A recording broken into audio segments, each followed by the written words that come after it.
Racism, Past and Present. I'm the director of the city's Library, Arts and Culture Department, and your host, Gary Schaefer. We are delighted that you could join us this evening. First, some housekeeping. All participants, save for the panelists, have been automatically muted and their cameras have been turned off. This because we have such a large gathering. Additionally, per the flyer, community members were asked to submit questions in advance. So thank you to everyone who did submit questions. We will not be able to take any questions during the panel. This said, at the conclusion of the program, you will have an opportunity to complete a survey. And as part of that survey, you may ask any questions you still have so that they may be addressed at planned future events.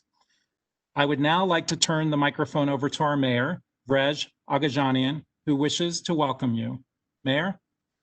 Good evening, and thank you so much for spending some time with us this evening. My name is Vrej Aghajanian, and I am the mayor of Glendale. Today, we have an impressive panel of individuals with us to discuss racism, a topic that's not always easy to talk about, but incredibly important. A commitment to the dialogue process, open, thoughtful, focused, will help us make progress.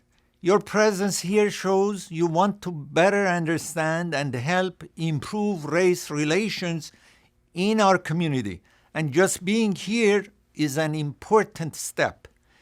Thank you again to the panelists and our moderator who are sharing their time with us this evening.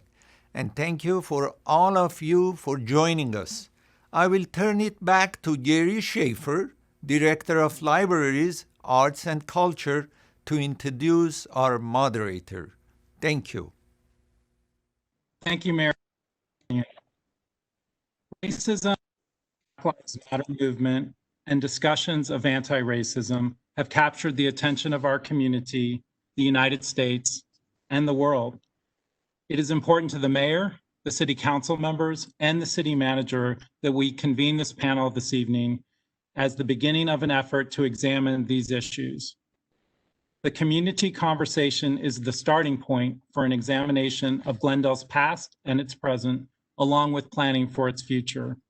And through this process, we will look to the community to gain a better understanding of what a safe, just, and inclusive community looks like for everyone in Glendale. We have already started our own historical examination and have staff combing through archived materials in order to better understand and document Glendale's racist past and put it in context of our region, state, and country. We plan to share our findings with the community once we have concluded our research. As an organization that serves the public, the City of Glendale has heeded its obligation to examine what role it may play in institutional racism and is committed to working to replace any semblance of a racist system with one that is anti-racist, which is one that opposes racism and actively promotes racial tolerance. This includes an examination of policies within every department, including the police department, something which is already underway. And I am excited to inform you that tonight's discussion is the start of a year-long series of educational programming around racism, diversity, equity, and inclusion. It is sponsored by the city's Arts and Culture Commission and presented by the Library Arts and Culture Department. Additionally, I welcome the opportunity for our community to confront our past, understand our present, and move forward towards an anti-racist future. Now on to our panel, all of whom are joining us from across the country this evening. I'm very pleased to introduce our moderator this evening, who I've known for 20 years.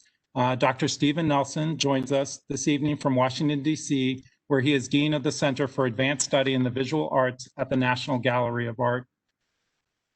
Dr. Nelson is also Professor Emeritus of African and African American Art History at UCLA, and until recently, he was the director of the UCLA African Studies Center. A graduate of Harvard and Yale, he is the author of 2 forthcoming books, On the Underground Railroad and Structural Adjustment, Mapping Geography and the Visual Culture of Blackness. Dr. Nelson will do the honors of introducing our panelists. Stephen, Thank you, Gary. And it's great to be here and to see everyone. And welcome to this evening's panel. I would also like to thank Hagab and everyone else who made tonight's event possible. Now let's introduce tonight's panelists. Our first panelist, Dr. Sophia Noble, joins us this evening from UCLA, my old home turf, where she is Associate Professor of Information Studies and serves as co-director of the UCLA Center for Critical Internet Inquiry. She also holds appointments in African American Studies and Gender Studies at the university. Dr. Noble completed her undergraduate degree here in California at Fresno State and her master's as well as her PhD at the University of Illinois at Urbana-Champaign. She speaks nationally and internationally on the politics of commercial information, race, gender, and sexuality in the information technology professions, and she talks about technological redlining. She is author of the best-selling book, Algorithms of Oppression: How Search Engines Reinforce Racism. Welcome, Safiya. Our next panelist joins us from Tulsa, Oklahoma.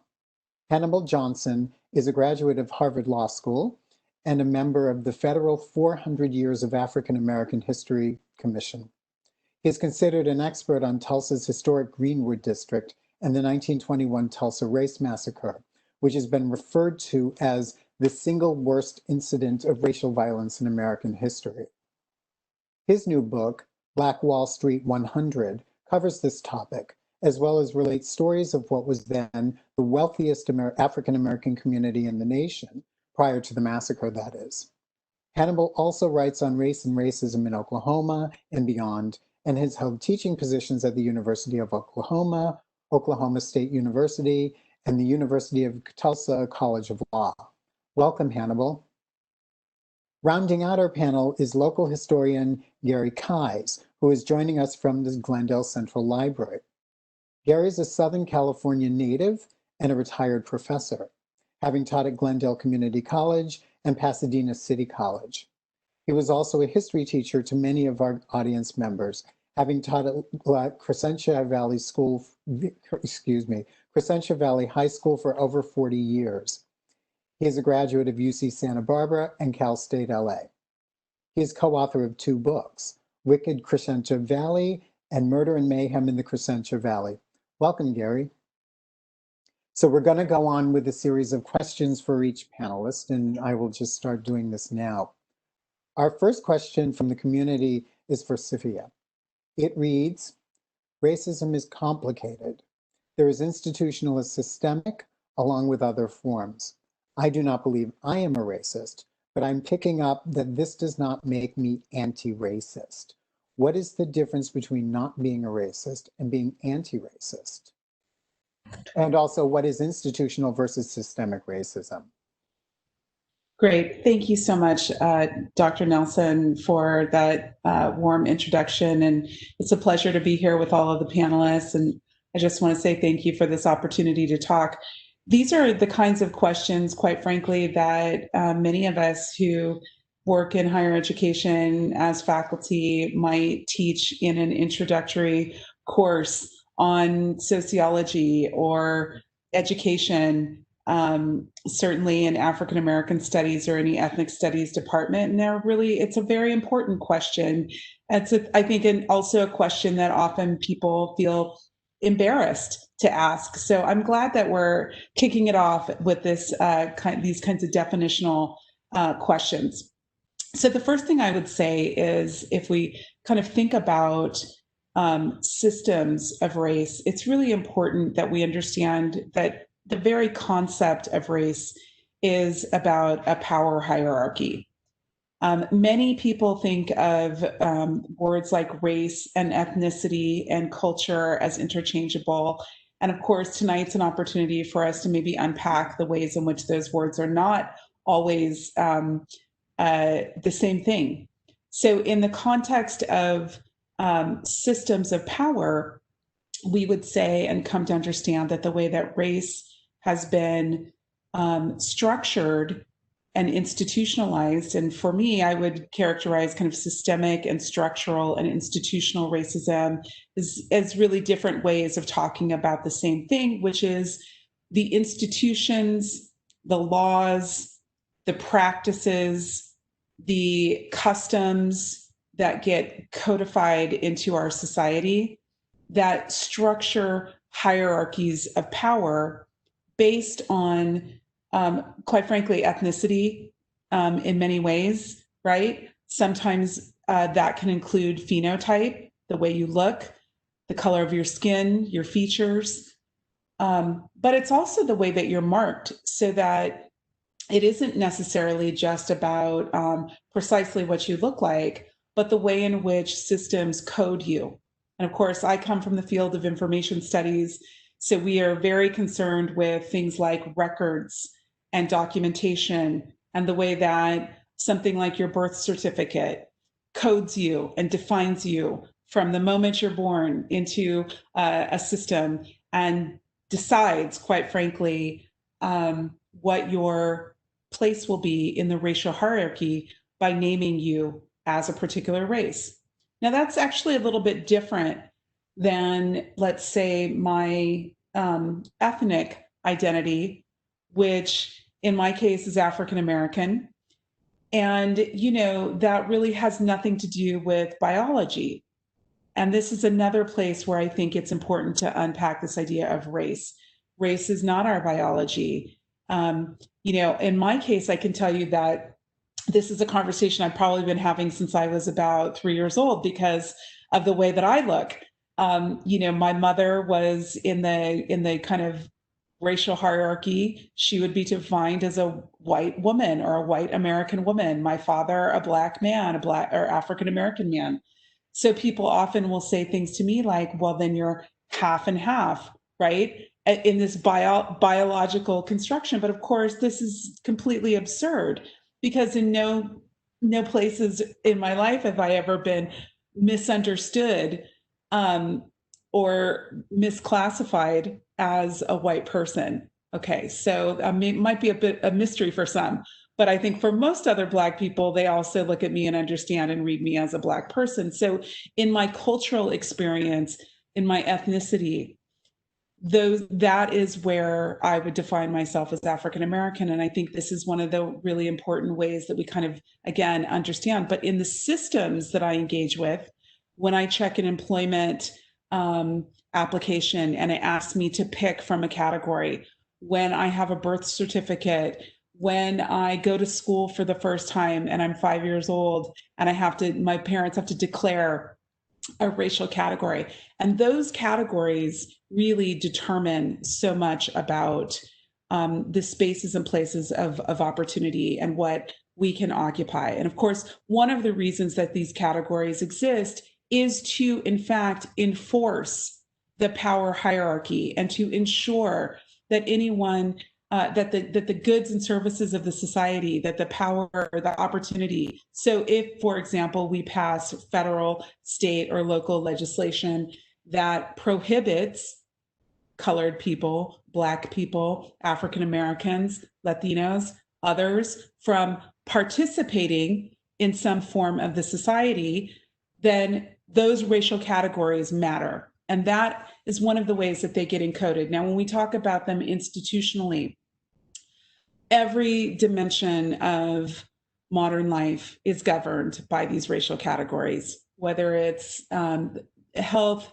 insurance, medicine, education, finance. Every dimension of these categories that are laden with power. And one of the things that's really important to understand is that no matter whether one thinks of themselves as not racist at an individual level, one will still inherit the disadvantage that is accrued to the categories that they exist within, and they will accrue the advantages, whether or not they choose to act upon or receive or actively fill out an application saying, by the way, did you know I should get more power in the society because I'm a white American? In fact, you don't ever have to name that. By virtue of being an American, that might in fact signal. And of course, we see every day in the media who the people in our country feel are the real Americans, right? Which are white Americans, when we see these kinds of stories in the headlines. So I think it's very important for us to understand that we live in systems, and it doesn't matter if you signed up for the system or not. It doesn't matter if you personally declare yourself to not be racist. You may indeed benefit and be a beneficiary of long-term systemic institutional structural racism. And I think that the way in which we start to think about intervening upon that through anti-racist practices means that we actively work to dismantle these systems of oppression. That is different than something like being colorblind, which is to say, I don't see race or I don't see racism, which of course is very dangerous. And we can talk about that tonight as we go on. To be anti-racist is to say, I see these systems, I see these laws, I see these customs, I see these practices. I actively work to dismantle and change those practices. And I know that that's not a zero-sum game, that for others to have power and opportunity and all the potential of their humanity to be unleashed and unlocked in our society and our cultures does not take away from me either. And I think this is a really important reason why anti-racism actually improves the quality of life for everyone, not just for the people who are oppressed. And this is one of the reasons why we should all be engaged in anti-racist work. There's so much in your answer. That's such a great response. And what I really like about it is that you take it out of the realm of being completely personal, right? That we so often think of racism and race as personal. It's a story of good actors and bad actors.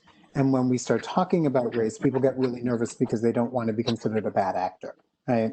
Or a bad person. And it makes everyone really uncomfortable.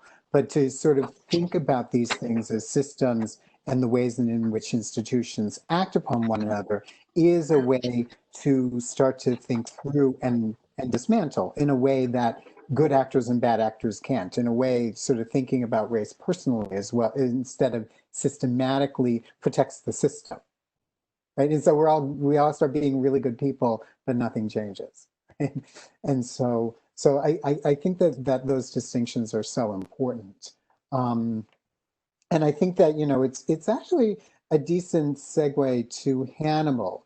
And I want to ask you, and please feel free to opine on what I just asked Safiya as well. But this is localized and sort of about Glendale, and our community member asks, how can we as residents in Glendale, which is predominantly white and has a large Armenian population, but doesn't have a large population of BIPOC, this would be Black, Indigenous, people of color, combat racial inequality in schools, services, government agencies, etc.? What personal actions can we take to be more inclusive? I think one of the more important things that we don't talk enough about is curriculum. What we are taught in our schools really feeds into the systemic and structural racism that exists. We're taught too often, a sanitized version of our history that's exclusive of people of color and exclusive of what I call hard history, difficult events in our past that we ignore at our own peril.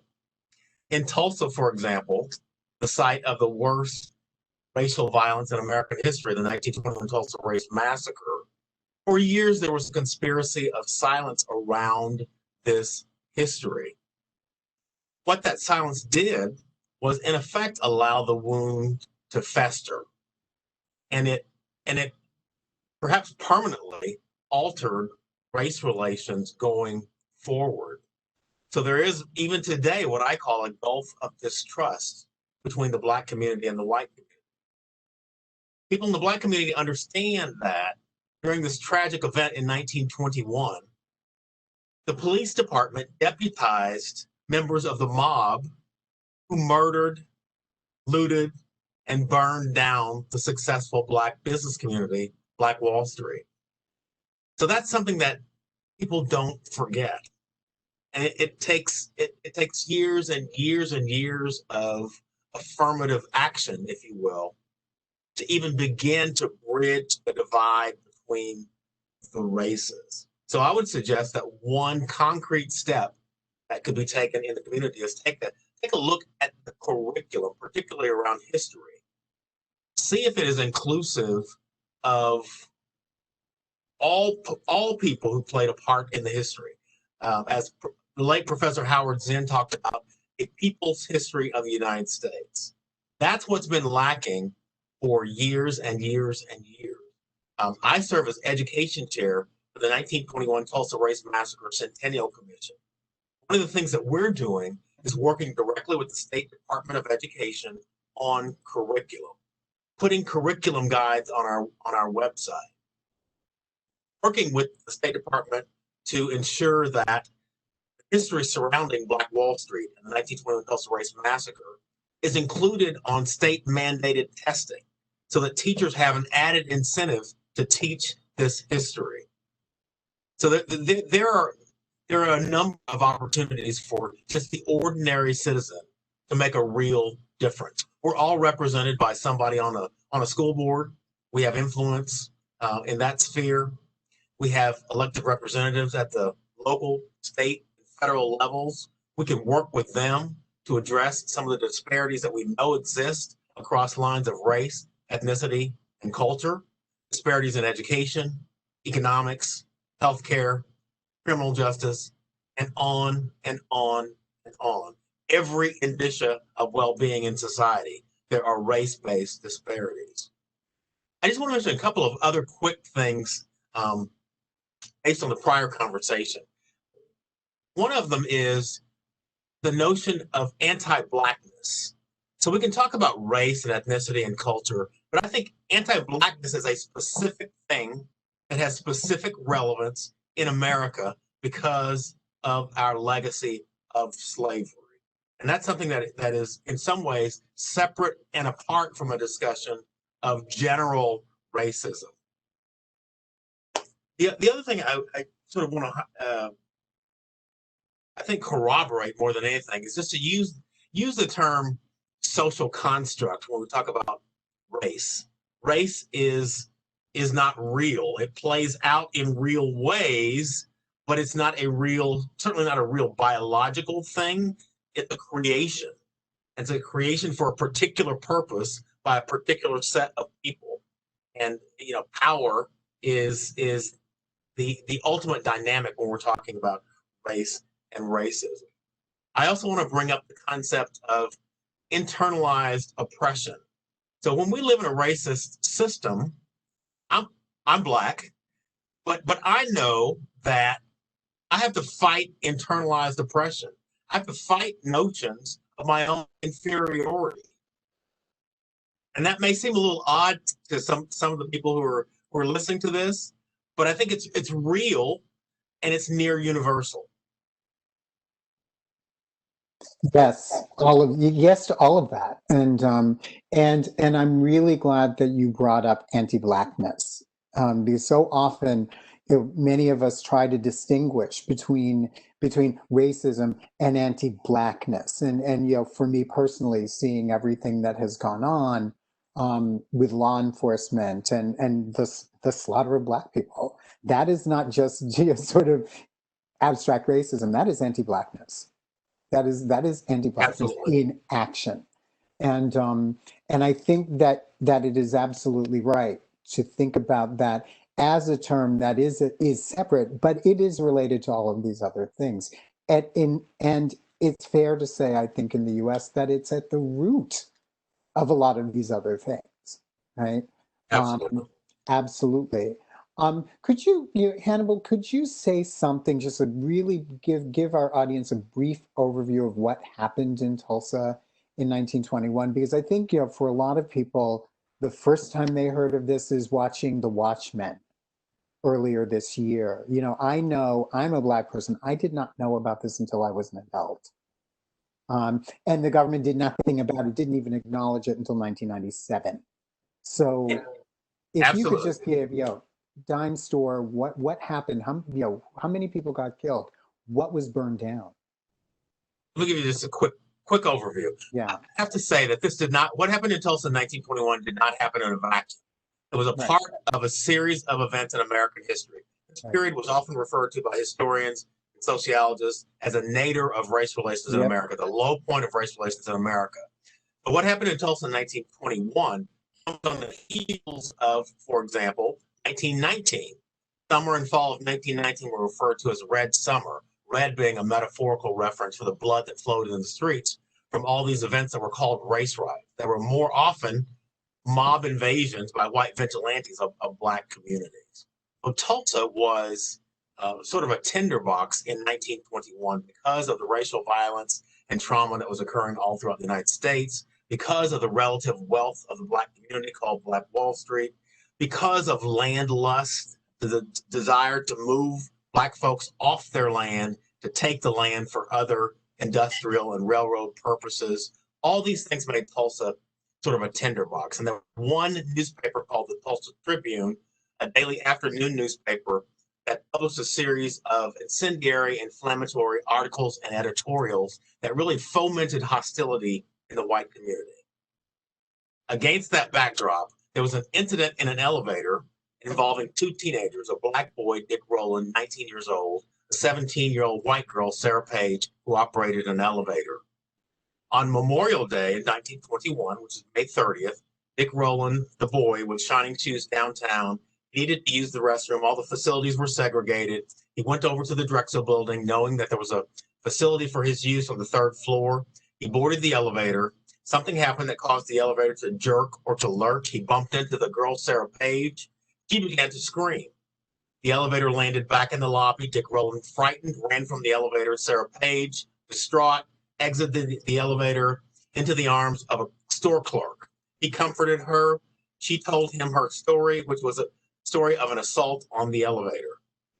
That might have been the end of things had it not been for the intervention of the Tulsa Tribune. That newspaper, the next day on May 31st, 1921, published a story entitled "Nab Negro for Attacking Girl in an Elevator." It was a false narrative. It was fictitious.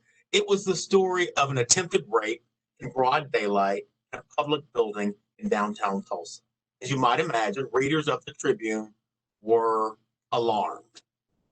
A large white mob gathered on the lawn of the courthouse. Dick Rowland, the boy, was being held in jail on the top floor of the courthouse. Now, the white girl ultimately refused to cooperate with prosecutors, recanted her original tale of an assault. But it was too late. There were rumors that the boy was going to be lynched. A group of several dozen Black men marched down to the courthouse to protect him. Some of them were World War I veterans, had weapons, they knew how to use them. A white man tried to take a Black man's gun. The gun discharged. And as one massacre survivor says, all hell broke loose after that. The violence lasted roughly 16 hours. In that span, somewhere between 100 and 300 people, most of them Black, were killed. Hundreds more were wounded. At least 1,250 homes in the Black community were destroyed, as were a number of businesses, churches, schools, and other establishments. Many Black families were interned, like people of Japanese ancestry were interned during World War II. They were interned in encampments throughout the city during this period. And also many Black families spent days, weeks, months living in tent cities set up by the Red Cross. Property damage, conservatively estimated at the time, was $1.5 to $2 million. Those are lowball estimates. And in today's money, in present value, that translates into well above $25 million in damages. That's kind of a thumbnail sketch of that story, which does not end there. What's remarkable about this history is that the Black community marshaled their forces and resources and began the rebuilding of the community, even as the embers still smoldered. By 1942, there were more than 200 documented Black-owned and operated businesses back in Tulsa's historic Greenwood district. So the community rebounded even in the face of hostility after the massacre. Great. Thank you. Thank you so much for that overview. Gary, I'd like to turn over to you. There seems to be some questions as to whether Glendale was a sundown town. What constitutes a sundown town first?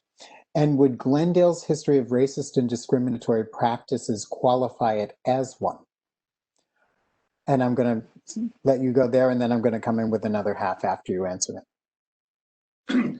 I want to comment on remarks made by my two panelists here. Okay. Ms. Noble, she talked about white privilege that a lot of whites aren't even aware of.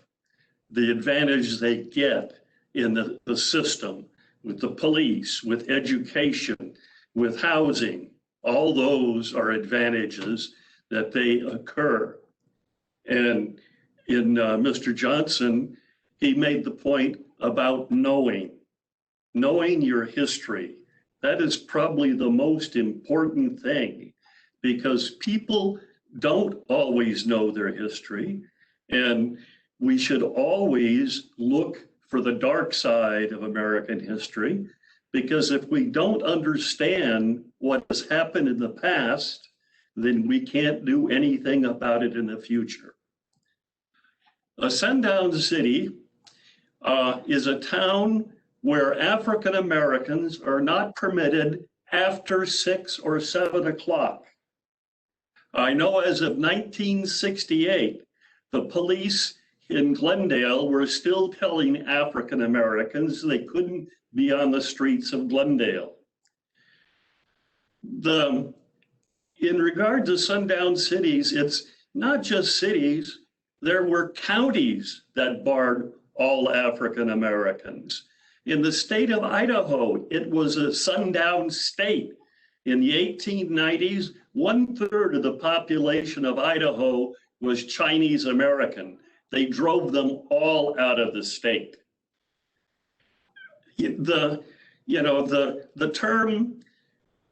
One term is Anna, ain't no ends allowed. There's a little town in the Midwest, in Illinois. The town is Anna. That's where that phrase came from.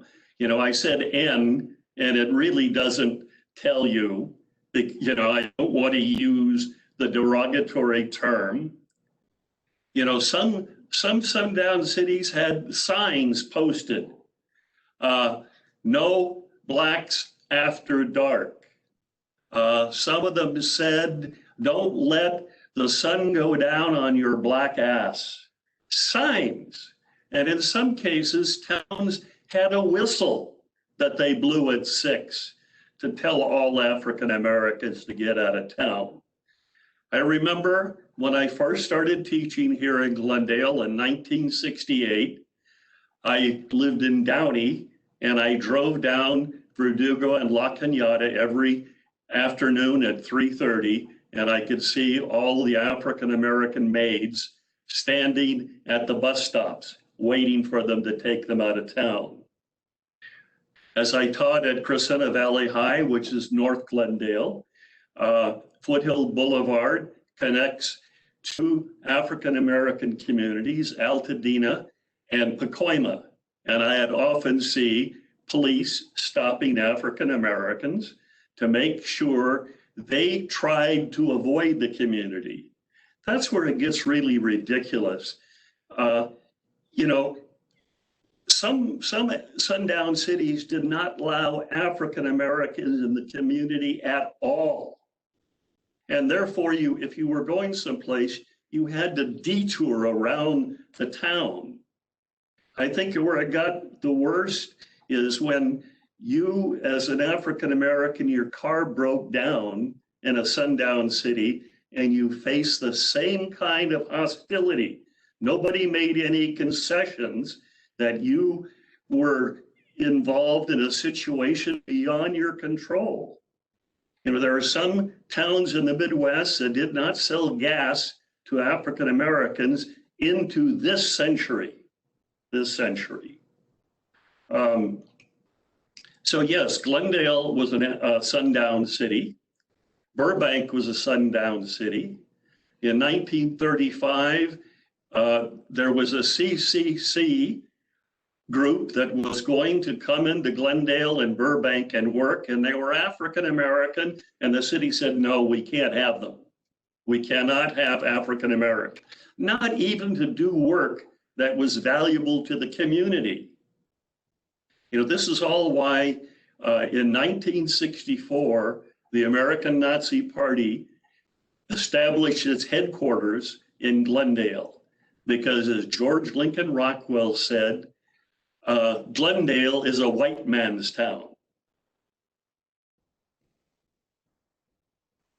Wow. And so the second part of that question, and I'm going to ask actually all of you what you think of this. How do sundown resolutions help cities acknowledge their history and commit to moving forward? And do you all think that Glendale would benefit from such a resolution? And I will go to Gary first. Yes, I think a resolution of that kind would be important. It put the community on account, because they have this history and they would be forced to admit it. I guess that's my answer there. Safiya, what do you think? This conversation is so fascinating to me because I was born and raised in Fresno, California, in the San Joaquin Valley, which also is a place surrounded by sundown towns. I can remember, I'm not that old, and although I feel it in my bones, I can remember, for example, my mom telling me that I had to leave Clovis, which is the adjacent city, before the sun went down.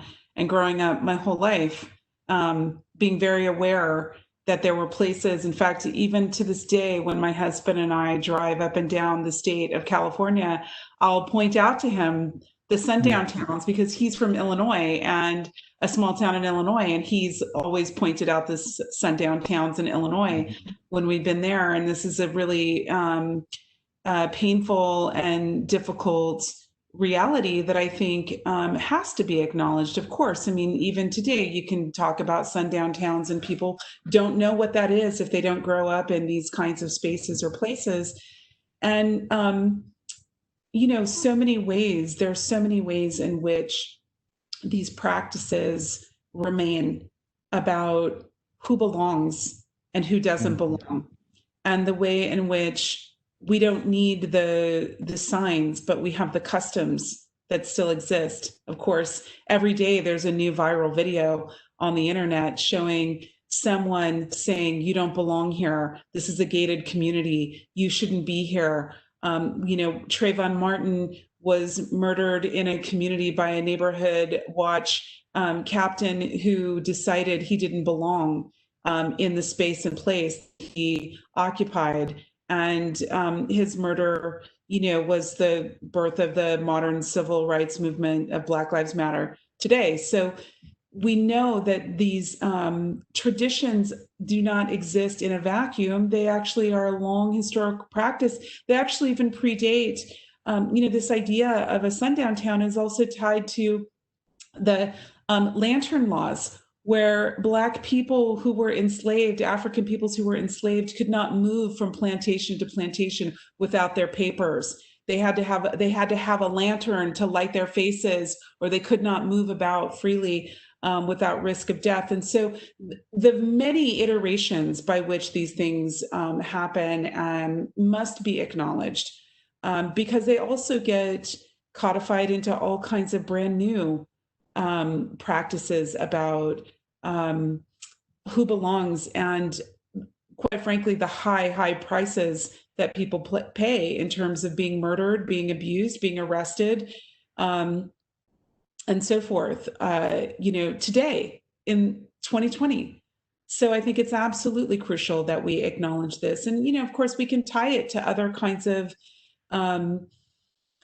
phrases that harken back to and call for a kind of old America that people, fantasize about. But of course, that idea of a vintage Americana that somehow was so much better really is because people refuse to acknowledge what Professor Keyes is talking about, this dimension of the quote unquote good old days that are in fact the contemporary current days. And so we must acknowledge, we must educate. Yeah, that's a really good point. Hannibal. Okay. Yes. So I spend a lot of time thinking about the elusive concept of reconciliation. And I tell people that there are 3 essential steps to move us farther along the road to reconciliation. The first is acknowledgement. The second is apology. And the third is atonement. Mm-hmm. So with respect to sundown towns and communities that have this kind of tortured history, certainly acknowledging that is a first step. Saying, I'm sorry. I mean, when you know better, you do better. And then I guess the really nettlesome part is the third prong, which is atonement, making reparations, making amends. Mm-hmm. What do we do to repair the damage that we've done by imposing those kinds of systems? And there are a lot of things that we can do. Some of them are monetary, some of them are curricular. There are all sorts of things we can do. But I think acknowledgement is not enough. Apology is not enough. Acknowledgement and apology are not enough. We need all 3 steps: acknowledgement, apology, and atonement. Yeah, and I think it's really important to bear in mind, and for us, for our audience, that so much of what our panelists are talking about, actually at this point, pretty much all of it, are not things that are written in law. So we're not going to find the law that said that all African Americans had to leave Glendale or Burbank or Clovis or wherever at sundown. That many of the practices we're talking about have been enshrined culturally and enforced as if they are laws. And that's part of the insidious nature of what is happening. And it shifts. And I think the example of Trayvon Martin is a perfect one, because it's the same sort of movement. And it's just sort of adapted to a 21st century form. And so with that in mind, and I'm going to direct this at Safiya, how do you think a city commits to ending systemic racism when, in this kind of a context, where we have all these things that are still happening, when we have sundown laws, redlining, and all of these other practices going on that are shady but legal? Well, one of the things that I study in my own research at UCLA is the way in which these practices, these histories get encoded into new forms of technologies and decision-making tools or projects that make it very, very difficult to intervene upon these systems. So that even if we are having these conversations and we're thinking about what it would mean to be living in and making anti-racist communities, we have things like mortgage lenders and banks that are using the historical data of communities that have been, successful, right? Or that have discriminated, where property values have remained high, for example, as an indicator or a predictor of which communities will thrive in the future, and which types of people are less likely or more likely to be successful with a variety of different kinds of financial and other kinds of products. So the question is, can we figure out how to intervene upon these kinds of predictive analytics, for example, that get embraced by the communities, the cities, the states, the municipalities. And I'll give a very concrete example in Los Angeles. We have, for example, a number of law enforcement agencies that are taking up predictive policing. Here we have predictive policing is using data from the past of things like arrest records, the kinds of arrests that also include that you don't belong in a particular place, or arrests that are about a predatory kind of management of communities of color and of poor people, practices of containment and control. And so the question is, when we have many, many, many decades of these kinds of records that actually become the data to train machine learning algorithms that are used by law enforcement to predict where future crimes may take place, and to deploy more law enforcement into poor, Black, and brown communities, then you in fact reinforce all the kinds of atrocities of the past, where poor people and Black people in particular have been over-policed, over-controlled, disproportionately harmed by law enforcement. And then you put it into a system that gives a prediction score and makes all of these practices completely opaque. It's so difficult to intervene upon. And these are the kinds of reasons why we actually have to understand the histories of our communities, the kinds of records and data that go into predictive algorithms, because it really isn't sufficient to just say we want to have a proclamation about making an anti-racist system or community, but we don't even understand the mechanisms and the structures that are going to maintain discrimination and oppression in our communities and in our societies. And these are really, really important, big questions we need to work on. Yeah. I'm going to follow up with you on this, because one of our community members asked us about computer algorithms in Facebook, and so, and things like that. And so how do computer algorithms in Facebook or online recruiting services potentially promote or encourage racism and make you pay more for insurance or food or Sure. any of those things? How do they do it? Well, there's so many different ways in which our civil and human rights get jeopardized in these large-scale platforms. So let's just take one social media company, Facebook. But I really could talk about many, but we'll just talk about one. People in the city of Glendale could do things, for example, like post an ad for a mother-in-law suite or an apartment above the garage or property that they're renting. And they can put very tight controls over the profile of the kind of person that they want to rent that property from them. And those controls might in fact be wholly discriminatory. They might be discriminating on the basis of race, religion, ethnicity, gender, sexuality.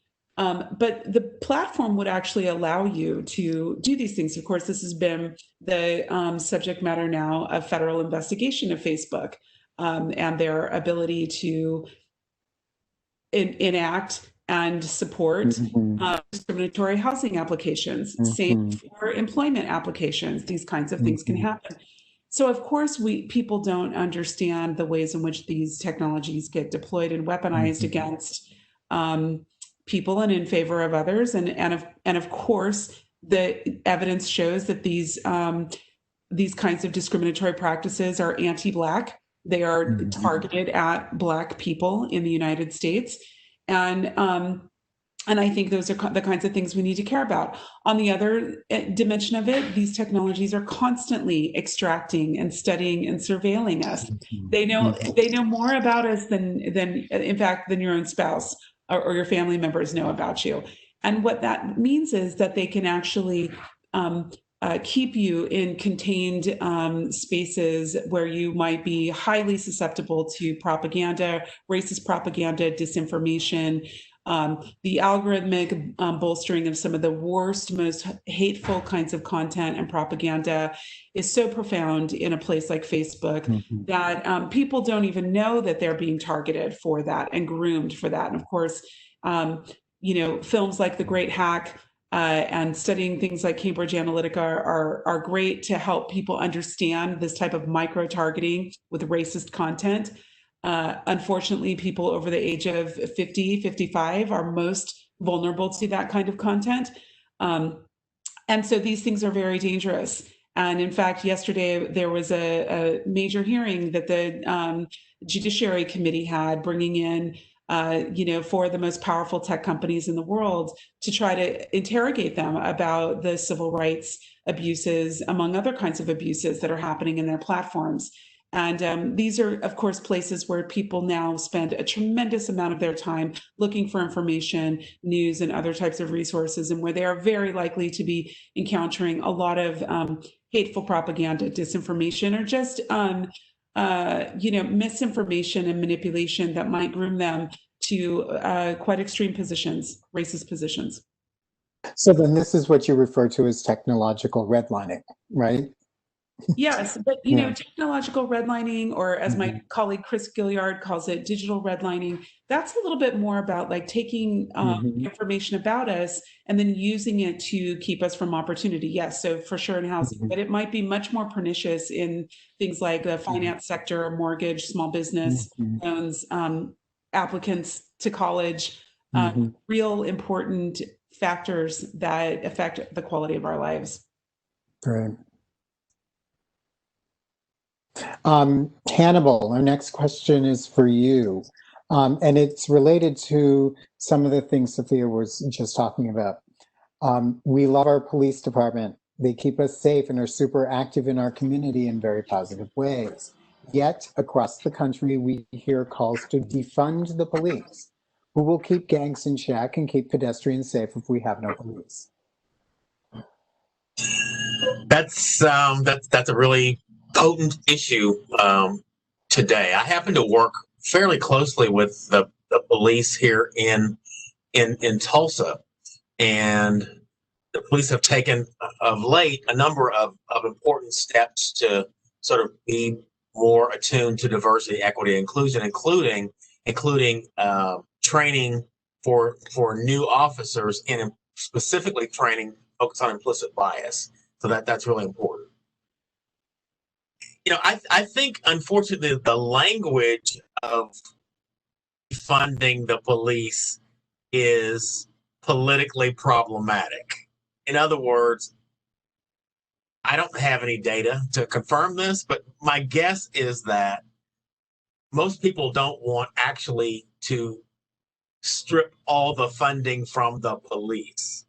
What most people are talking about when they use that phraseology is assigning some of the tasks that the police currently do to people with more expertise, who could do the job better. For example, intervening with people who have mental health challenges, and so forth.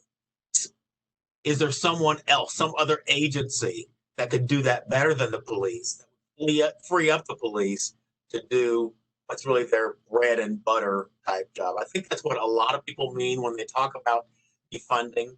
I think when you use the word defunding, it's really it creates an opportunity for people who like the status quo to gain support, right? But I think if you use the nomenclature does matter.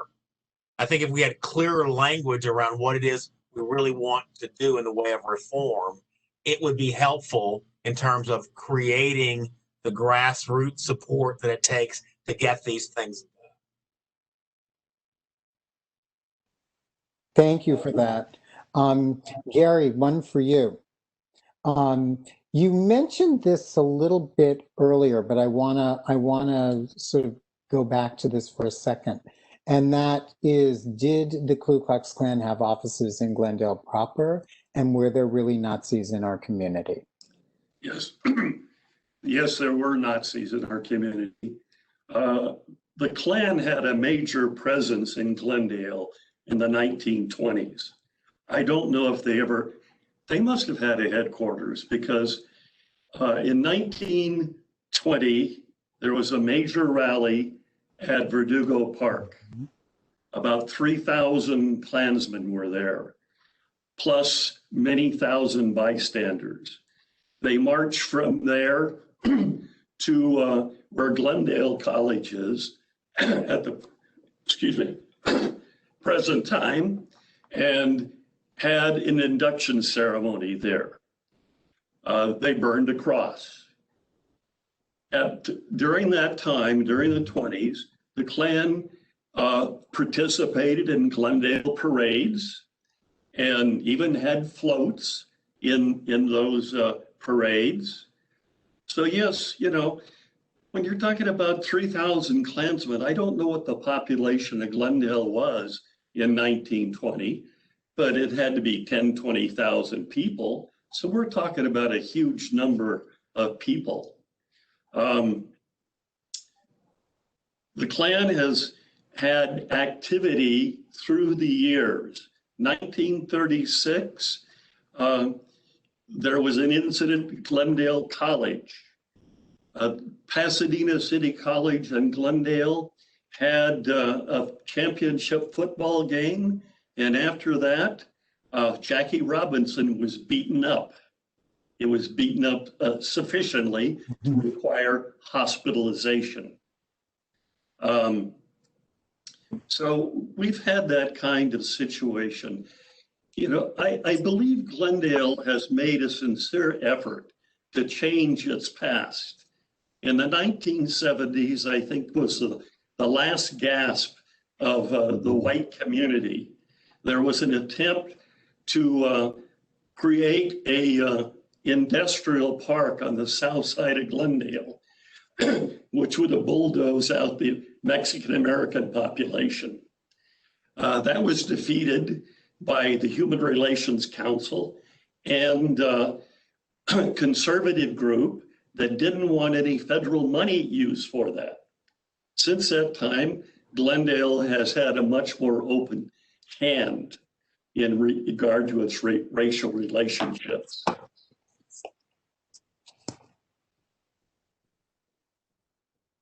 Oh, I just muted myself. Sorry. This is really terrific. And I'm going to go back to Hannibal for a moment, and a question from our audience reads, or from our community, excuse me, reads, the late John Lewis, whose funeral was today, referred to something he called good trouble. Can you draw any parallels between the civil rights movement of the 1960s and the protests of 2020? Can we learn anything from the 1960s that we can apply today? Have we made any progress? Wow. It's a lot. Yeah. So first, you know, I think it's always important to acknowledge that we have made some progress. It's in fits and starts. It's one step forward, two step back, it seems like. There are lots of lessons that we can learn from the civil rights movement of the 60s, including the centrality of having allies. It's not just about Black people. Dr. King talked about how we were tied together in a single garment of destiny, all that the rhetoric around racial unity, and that we basically sink or swim together. All that is true. One of the things that's remarkable about the current Black Lives Matter movement is looking at the crowds in these various cities and seeing how diverse it really is, and getting the sense that the white community has made some sort of exponential leap in a relatively, in historical terms, a relatively short period of time, and sort of getting to the point of understanding that our fates are inextricably intertwined and that we need to address these structural systemic issues because it's in all of our self-interest, not just Black folks' self-interest, it's in all of our self-interest.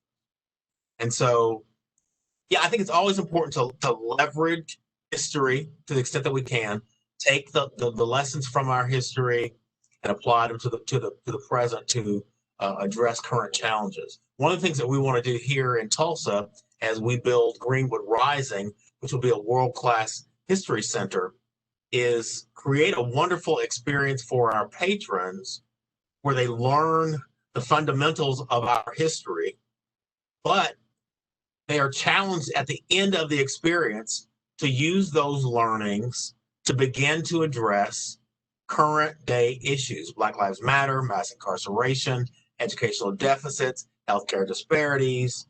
All this stuff is related. Part of the frustration for a lot of Black folks, I think, is the fact that it seems that we have to keep fighting these same battles over and over and over and over. And that is, it's really taxing on the psyche. It's extremely taxing on the psyche. And, I'm old enough to wonder, every so often, why are we doing this again? Or why is this happening now? Safiya, I'm going to ask you the same question. What do you think? I mean, what kind of comparison would you draw between the 1960s or any period for that matter and what's happening today? Well, I think that today has been an interesting day of reflection about all the different ways in which history could have moved forward, partly because of the remark by former President Bill Clinton about John Lewis at his funeral today, and suggesting that John Lewis and his parting of ways with Stokely Carmichael or Kwame Ture was the right decision that should have been made and was made. And of course, what a lot of people don't understand about a statement like that is that there have been many possible pathways to justice in our society. And of course, what many people argued for in the 1960s was structural change that wasn't really predicated upon notions of simply turning the other cheek and thinking about racism as an interpersonal kind of set of relationships where people could be made good people and then everything would be fine. Because of course, good people die and more people are born. And we're born into the structures of the society that we're born into. And so we cannot simply rely upon being good people to make the kinds of change. And this is why this is the answer to me, it feels so obvious about why we over and over and over again are in the same conversations every decade. This is also one of the reasons why I think in the current civil rights movement that calls for things like defunding the police are actually abolitionist calls. They're calls for a reimagining of the way that we organize our society such that we put care, education, healthcare, housing, opportunity, employment, fair wages, labor protections, in place in society structurally for everyone, especially for Black people and oppressed people, poor people, because then you don't need so many police. That's actually what's underneath the call for defund the police. It's a way to pull people into the conversation if they really want to understand, like, well, what is that? What in the world does that mean? Because of course we know we've had many, many social reforms since the 1960s and much earlier than that, that don't result in the kinds of reform or social change that we necessarily think will happen. And I'll give you an example. I'm a professor in the UC system. I got my education, my undergraduate in the CSU system. I went to a public research university for graduate school.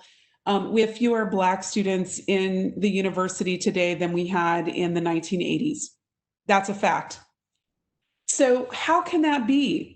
Well, it can be because we passed Proposition 209 in the state of California, and we passed laws that would, in fact, roll back and reverse all the gains of the civil rights movement. And by law, those are the kinds of practices that, in fact, structure who gets to participate in the society or not. So this is where I think the day of John Lewis's funeral actually opens up an opportunity to say, you know, there were some pathways that were about the interpersonal love. And I'm not against that by any means. I love love. But I also think that we have to think about how that gets codified. And, you know, here John Lewis's legacy was about voter rights and fighting against voter suppression. That is really his true legacy in the legislature, in Congress. And yet here we are witnessing some of the greatest voter suppression that we've ever seen since Reconstruction. So I think we have to ask ourselves, how are we going to go about redistributing resources and opportunity? And the true calls right now, I think, are about redirecting resources from authoritarian practices of control and policing that, in fact, are not addressing the symptoms, the root cause, right? These are like, you know, making it so that middle class and affluent people don't have to see people experiencing homelessness or see people who have mental health crises or see people of color, see Black people, get them off the streets or out of your communities or out of your line of sight. But that doesn't address the root cause of harm and disenfranchisement and oppression. And that, I think, is why, yeah, it might be a provocative kind of call, but I think what it does is it helps us to then double click and say, okay, what are we talking about when we talk about that? And of course, I can tell you as a woman on this panel that all the police and law enforcement investment hasn't stopped rape. It hasn't stopped the kind of violence that women experience in the home. It hasn't stopped all kinds of violence against women in our society. So again, I don't know how we think that more of the same is going to solve the kinds of crises that are in front of us. And I think this is the moment where young people in particular, why we saw so many non-Black people in the streets is because people want to live in a different world that isn't marked by such profound inequality, such profound disparity. And of course, people in Los Angeles, we see that so clearly because we have some of the wealthiest people on the planet in Los Angeles and greater Los Angeles. And we also have some of the poorest people in the world. Thank you for that. Gary, I would like you to chime in too. Where do you sort of see these comparisons, these sort of different moments? Well, we've talked about missed opportunities. In 1866, we passed a Civil Rights Act. If we had enforced that act, we would be 100 years ahead in racial relationships. But the country did not have the will to carry through against all the opposition, the Klan violence, restricted voting, all of those kinds of things. In reading about sundown cities, the author felt that there were three periods in American history: 1865 to 1890, where he said things were relatively good. And you can argue that point, but that was his view. And then from 1890 to 1940, the country was at its absolute worst. He feels 1968 was the height of racist activity and viewpoint. And we were hopeful when President Obama was elected. We started talking about post-racial America. But I think what really happened there is white racists said, my God, how did we let that happen?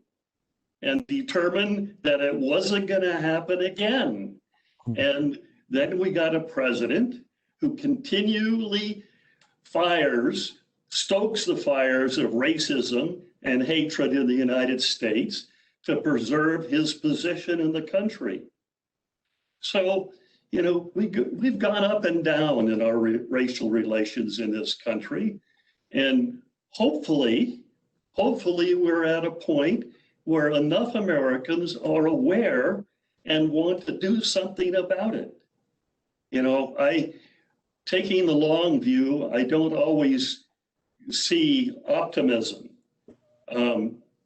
After the Watts riot or rebellion, depending on what you want to call it, we had the Kerner report that talked about two Americas emerging, one white, one black, and what we could do about it.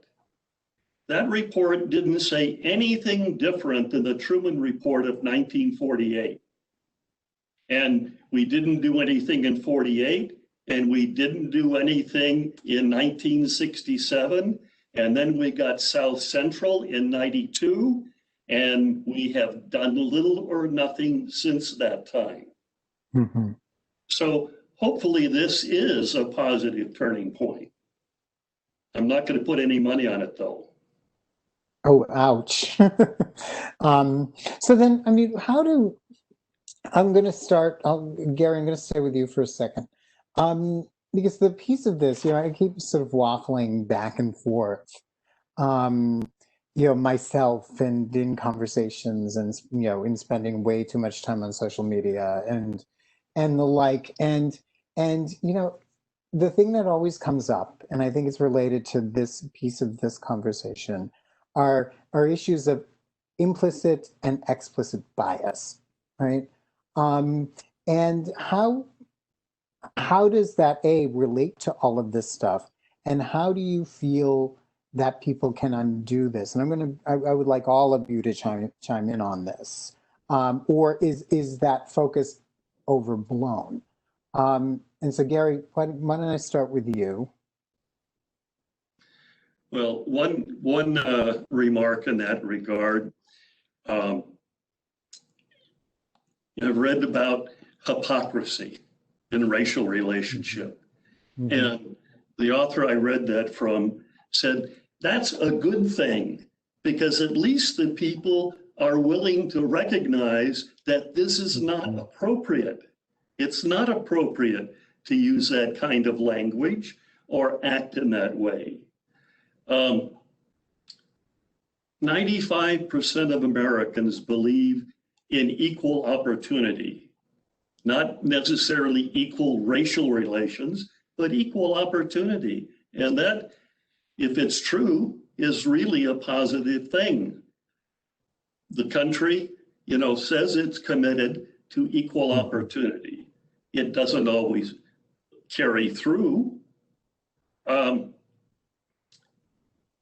But, you know, the situation is that very few people are willing to express racial hostility or consciously deny somebody something they're entitled to. But if it happens to go against the minority group, they may not necessarily say anything in defense or put themselves out there. You know, I remember back in the 60s, one of the things that we tried to get across when our friends talked about the coloreds, we always asked, what color are you talking about? And that generally silenced them. Whether they made any difference to them or not, I don't know. Great, thank you. Hannibal, what do you think? Absolutely, both explicit and implicit bias are real phenomena that need to be addressed. I do agree that many more people than in the past are attuned to this notion of explicit bias, and they understand that generally being explicitly biased would violate some norms, and they want to avoid that. Implicit bias is a much more tricky thing.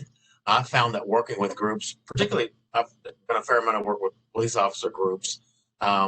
When you raise the issue of implicit bias with law enforcement officers, one of the things that's helpful is to say, which I believe to be true, that implicit bias is a universal phenomenon.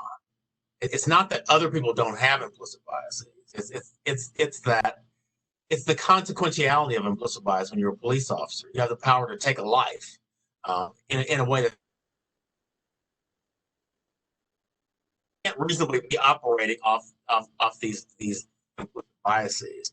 So for me, developing a level of cultural competence is what's really important. That involves awareness, attitudes, knowledge, skill, something that can be to some extent taught. But we need to be looking at systems and policies that, for one thing, limit discretion, so that evaluative systems can be much more objective than they often are. The one perhaps best example of implicit bias that I know of is the simple resume experiment, which you're probably familiar with. Some of the viewers may be familiar with that as well. There was an experiment conducted whereby these resumes that were, for all intents and purposes, of equal caliber, except one resume bore the name LaQuisha Washington. The other resume bore the name Emily Smith. They sent the resumes out for review, and the results were pretty surprising to some people. The resume labeled Emily Smith got 50% more favorable reviews than the LaQuisha Washington resume. Nothing really was different except the perception of the reviewer that one of the resumes was a Black woman and one was a white woman. That's something we have to work on. That just cannot persist. Safiya, what do you think? Well, it's interesting in that last example because, of course, now if you're applying to any type of sizable company, that those resumes are going to go through software, and that software is going to sort you right out. Even in the headlines a couple of years ago, Amazon trying out this at scale because they have so many people applying for jobs, and found that their resume sorting software sorted out 100% of the women and only sorted men in for consideration. So as you see these things taken to scale and automated, it's profound in consequence and impact, disparate impact. So I find that it's difficult to talk about things like implicit bias because it really locates the onus of the problems purely at the level of the individual evaluator. And it really denies the power of the systems within which individuals are operating, or the tools or the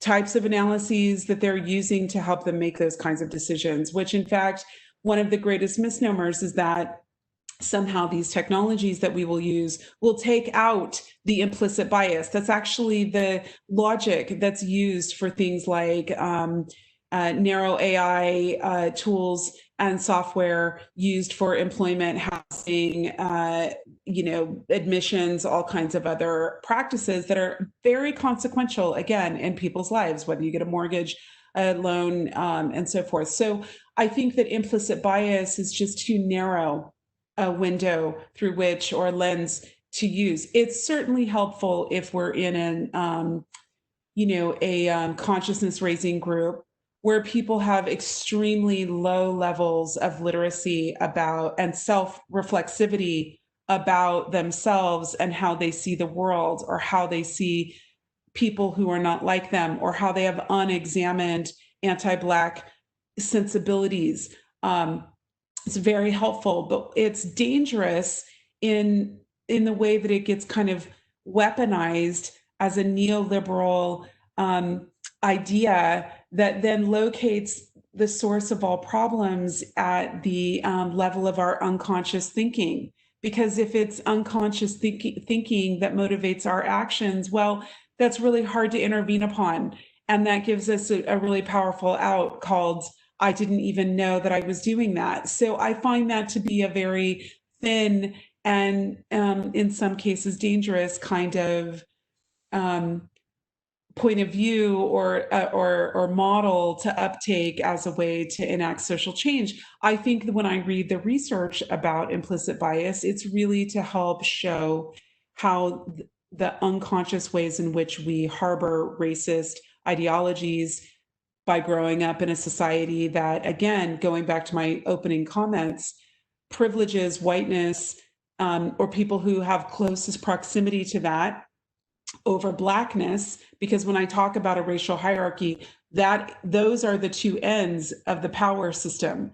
And everybody is who's not white and is not Black is vying for more access to resources based on that hierarchy. And of course, we see this in California with some of the most famous legal cases, for example, of the Japanese Americans, for example, petitioning for whiteness through the courts, wanting to be marked and categorized as white in society because they are not Black and they do not want to have the kind of disenfranchisement that Black people have. We see this with all kinds of, throughout the kind of Southwestern United States with Latinos also petitioning the courts to be acknowledged and seen as white. And those things they matter. They matter more than our unconscious, unexamined beliefs, because if our unconscious and unexamined beliefs don't have power tied to them, they're not particularly, potent. But when power is tied to them, they're extremely dangerous. And this is why I think it's like, it might be opening to look at things like, your own fragility, right, with certain kinds of conversations, and why because of maybe implicit biases, but after that we need to be talking about how systems and societies are shaped and how power is meted out, and that goes far beyond implicit bias to me. Yeah, I couldn't agree with you more, actually. Because in my mind, and this goes back to some of the things that all of us have been talking about for the time we've been together, is this balance between the system and dismantling a system and personal responsibility. And I've seen in workplaces, and I worked for 20 years at UCLA, and so it's one of the examples I know best, that we went to workshop after workshop after workshop on bias, especially in terms of hiring faculty and things like this. And the question I would always ask is, this is all well and good, but how is that going to change who we hire? This is all well and good if we sort of have a whole group of people of color coming through the door. How do we treat those people of color once they're in the door? And so are there other fences put up for people once they're here?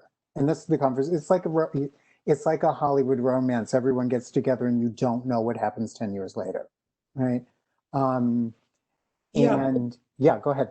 If I may, the problem is also that these ideas get framed in a zero-sum game. Exactly. So I think the challenge is that the question is, if we only get to hire 2 people in our company or in our department this year, who's it going to be? Who are we going to bet on? Because if we don't hire X, someone else is disadvantaged. And of course, this is very difficult.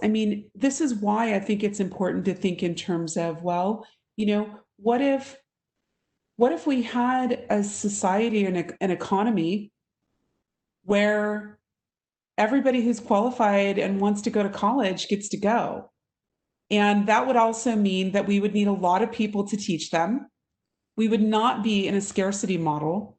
We would reimagine things like the prestige scores of what it means to get in this place and not in that place, because all the places would be valuable and all the places would be important and meaningful. And, this is where we have to think in terms of paradigms. And, because of the type of work that I do, I think about paradigms all the time because I have a very long view on technology. I don't work at just what's happening this year. So I think about things like when the paradigm was that the American economy could not exist without the enslavement of African peoples because the whole system would collapse if we did away with slavery as an institution. Well, that's a paradigm. I also think about things like, and I think about that, of course, in relationship to our obsessive, beliefs that we can't reimagine the contemporary moment that we live in. But see, it was people who were abolitionists who did the paradigm reimagining. And when you do paradigm reimagining, you can actually move the society to a different place. And I think that is very exciting and wonderful, and actually doesn't have to be predicated upon exclusion and a zero-sum game, and that to give to and make whole communities that have been typically oppressed, that means somehow someone else is diminished. I mean, I don't know. I guess if you go from having $300 billion to $1 billion, are you really harmed? I mean, these are the kinds of questions about the economic distribution in our societies, in the world. And we're in a crisis moment where we really can't afford to not start talking and imagining in new paradigms. And I think, I really appreciate Professor Key's, work as a historian, because I think one of the things that we're doing, of course, this legacy of Tulsa is so important because it's the model for doing reimagining and working and not being shut down by oppression, and being able to still be creative in the face of very, very difficult, painful realities. And that is exactly what we're living in right now. And I think this is why we need these histories and these models put up for us. So we're also not defeated by racism and not defeated by economic inequality, but we find power and strength in how people have tackled it and brought us to today. That's terrific. Yes. You know what? This also, the one thing I want to bring up before we run out of time is the issue of allyship. And because we hear it, especially now, we hear a lot about allyship and what it means to be an ally. And I think a lot of the people who may be seeing us tonight are concerned with those kinds of an issue. And so I'll start by way of a specific question, and it was actually directed for Safiya, but I would like to hear, sort of perhaps open up a larger conversation before we all have to go, about allyship and what it means. But the particular question is, how can Glendale's Armenian community, which has recently emigrated over the last half century in various waves, be included in the coalition to eliminate racism against Black and people of African descent? What would be useful and appealing to this group, which is struggling with its own discrimination and working hard to achieve the American dream for itself?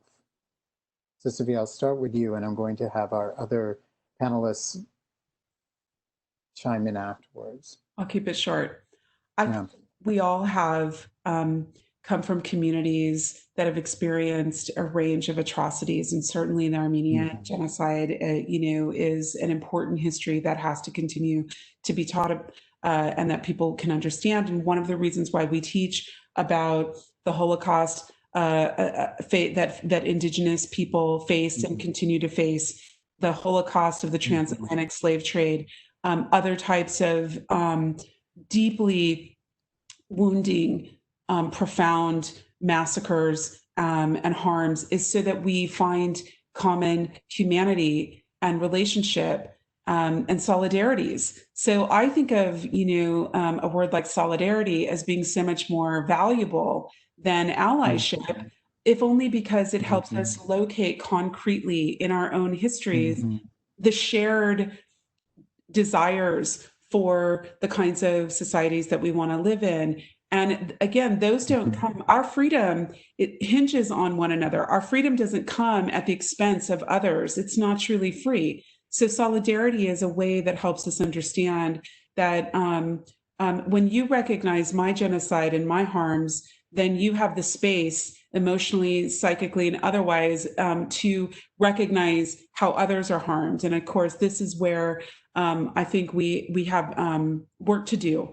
And that includes all kinds, not just racial and ethnic solidarities, but class solidarities, understanding the increasing global wealth inequality that is happening before our eyes. And of course, that our very existence, our existential, human threat to the planet is so tied to the economic crises in the world. So I think there's a lot of room and opportunity. Gary, what do you think about this? I think one of the major things is, we're talking about Black Lives Matter, but it's everybody. Sundown cities excluded Jews too. Some of them excluded Catholics. In regard to the Armenian population, yes, they have suffered terribly. They should be aware of that, plus the relationship to the entire community. I remember in 1965 working for the Rumford Fair Housing Act and going door to door and finding an Italian family that was in favor of discriminating against African Americans in housing. And I had a long conversation about it with them. And finally, they seemed to realize that, yes, Italian Americans had faced discrimination and hostility. And the one thing that I was proud of, that was at Santa Barbara at that time, we won our districts around the university. But the Fair Housing Act went down 2-1 in the state. But again, understanding yourself, the pain you've gone through, your people have gone through, and connecting with others. That's what's really great about our current situation. Everybody seems to be on the same page.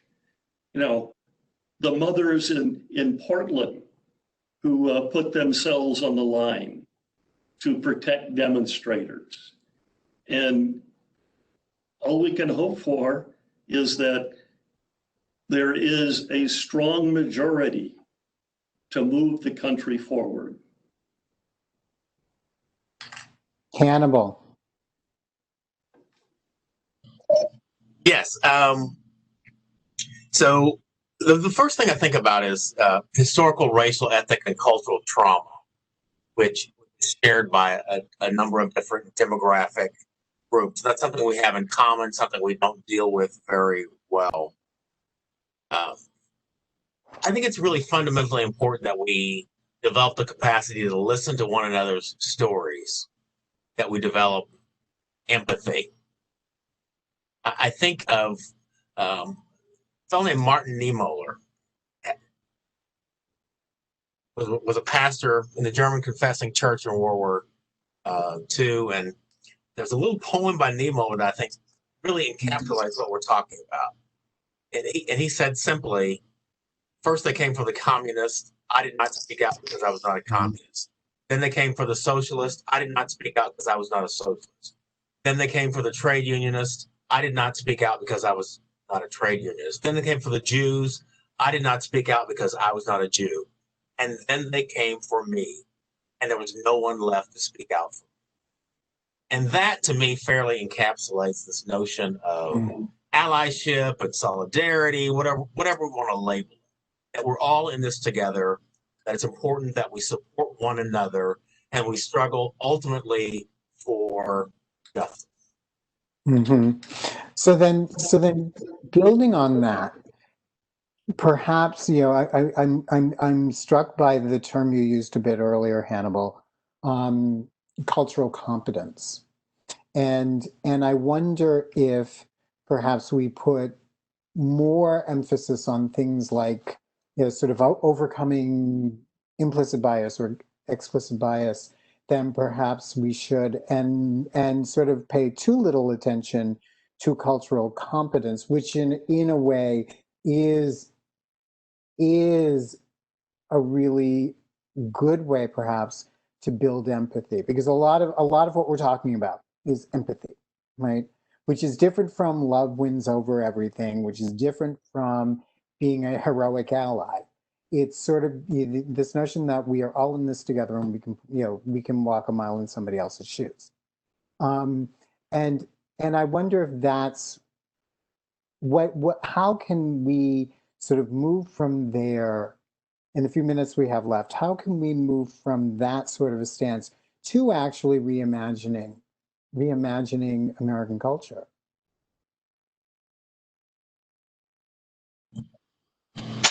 There's so much work. There's so much work to be done, and that's a huge, huge question. Yep. Part of the issue is that the challenges that we're talking about are chronic. There are successive generations being born. We don't do a good job of educating people just generally. Many people are still miseducated. We have a core of roughly 35% of our populace who, in the upcoming election, are likely to support the current president, whose views on these issues are not advanced, I would say. So we have a huge challenge ahead of us that begins, I think, ultimately with education, with owning our own history, with re-educating, in many cases, a large swath of the population. Yeah. Safiya, what do you think? Well, I think that it doesn't really matter how other people think until it starts affecting people negatively. So maybe I'm a little bit less, I try to, as an educator, help my students understand that, they can think anything they want to think, and they can feel anything they want to feel. I really am less invested in their inner thoughts being, framed a particular way. What I want for my students is for them to be powerful critical thinkers, for them to recognize how systems work, where they fit into systems, where they want to change those systems. Because, right after Reconstruction, in the immediate decades, we had more Black mayors in America than we've ever had in the United States, right? And then we had the rise of Jim Crow and, night riders. And we have the protections that we have because we have laws that have made for those protections, and they are still not entirely strong enough. So for me, I find, as a woman who still makes 60 cents on the dollar that my male counterparts make, as a Black woman who makes less than most in relative to my profession, when I look and I see, Black women and children, the majority living, below the poverty line, at least half of the population, that is significant. And those things really have less to do with what's in our heart, what we think about people. Those have to do with the kinds of policies we enact when we go to vote, the kinds of people who are willing to run for office, the people who have the courage to stand up to other kinds of corporate, control and lobbying, lobbyists and PACs. I mean, so what we need are like the handful of abolitionists who will run for office and make sure that the laws are fair and protect the public, and that they're in the public's interest. And of course, if my neighbor hates me, I don't want that. And I don't want him to call the police on my husband and my child because they're out walking the dog. And, those things worry me. And those are a matter of like what's in individual hearts and what's, part of the logics that govern a person's moral code. Their racism, quite frankly. Yeah, those things matter. So I guess we need all of it. We need a reckoning in many, many registers. I guess is the point. And it's hard to say one thing before the other. But of course, some of these things impact millions of people's lives, and some of them are more relevant at the interpersonal level. The majority of white Americans don't interact with other people of color. They stay in their own enclaves. So, you know, I mean, what matters is the kinds of people they elect to make public policy, because they may not be having a lot of contact with Black people. Certainly the people I work with in the tech sector, a lot of them do not have a lot of interaction with Black coworkers, for example, to be acting out upon.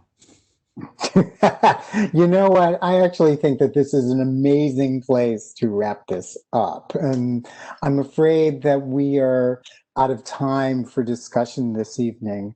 But I want to thank all of our panelists, Safiya, Hannibal, and Gary, for being so generous with their time and so brilliant in their insights. And I hope that you all learned as much as I did. And now I'm going to turn it back over to our library director, Gary Schaefer.